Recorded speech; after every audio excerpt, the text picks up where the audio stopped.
கணவன் மனைவிக்குள்ள முக்கியமா ஆர்கியூமெண்ட்டை தடுக்கணும். 2 பேர் பேச்சுவார்த்தையில் ஈடுபடுறாங்க, 2 பேரும் கருத்தை முன்வைக்கிறாங்க. ஒருத்தர் அதை ஏற்றுக்கொள்ள முரண்பாடா இருக்கு அவரோட கருத்து, இன்னொருத்தர் அதை புரிய வச்சு இன்னொருத்தரை மாத்தணும். அதுதானே பேச்சுவார்த்தை. எப்ப அது ஆர்கியூமெண்டா மாறுது, தான் சொன்னதுதான் கரெக்ட் இன்னொருத்தவங்க ப்ரூவ் பண்ணி நம்ம பேசி ஜெயிக்கணும்னு நினைக்கும் போதுதான் அது ஆர்கியூமெண்டா மாறுது. ஆர்கியூமெண்ட்ல என்ன நடக்குது, ஒருத்தவங்க தோக்குறாங்க, இன்னொருத்தவங்க ஜெயிக்கிறாங்க. கோர்ட்ல யார் நல்லா வாதாடுறாங்களோ அவங்க தானே ஜெயிக்கிறாங்க.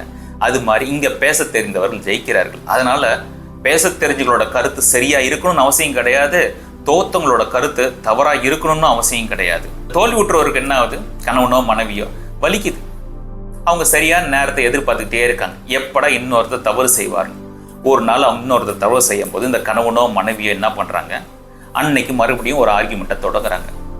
அன்னைக்கும் ஒரு போராத காலம், இவருக்கு தான் பேச தெரியாது, இவரோட கருத்து சரியா இருந்தாலும் அன்னைக்கும் பேச தெரிந்த கணவனோ மனைவியோடமோ தோத்து விடுகிறார்கள். இப்படியே தோத்து ஒருத்தருக்கு வலிச்சு மனம் புண்ணாகுது. அது விவாகரத்தா மாறுது. விவாகரத்து வாங்கினவங்க தப்பிச்சு சந்தோஷமா இருக்கணும்னு நினைக்கிறாங்க, விவாகரத்து பண்ண முடியாதவங்க தினமும் அதே வேதனையில் தான் இருக்கிறார்கள். ஆர்கியூமெண்ட் என்பது தான் பேசத்தான் கரெக்டு அப்படின்னு சொல்லி ஜெயிக்கிறவரோட ஈகோ சாட்டிஸ்ஃபை ஆகுது, இன்னொருத்தர் தோக்கிறோட ஈகோ பாதிக்கப்படுது, வலிக்குது. நீங்கள் யார்கிட்டயாச்சும் ஆர்கியூ பண்ணணும், வாக்குவாதம் பண்ணணும்னு நினச்சிங்கன்னா அந்த ரிலேஷன்ஷிப் வேணான்னு முடிவு பண்ணிட்டு பண்ணுங்க. இல்லை அந்த ரிலேஷன்ஷிப் வேணும் அப்படின்னா ஆர்கியூமெண்ட்லேயே இறங்காதீங்க. உங்களிடம் அன்பும் காதலும் காட்டுவர்களிடம் விவாதம் செய்யுங்கள், வாக்குவாதம் செய்யாதீர்கள்.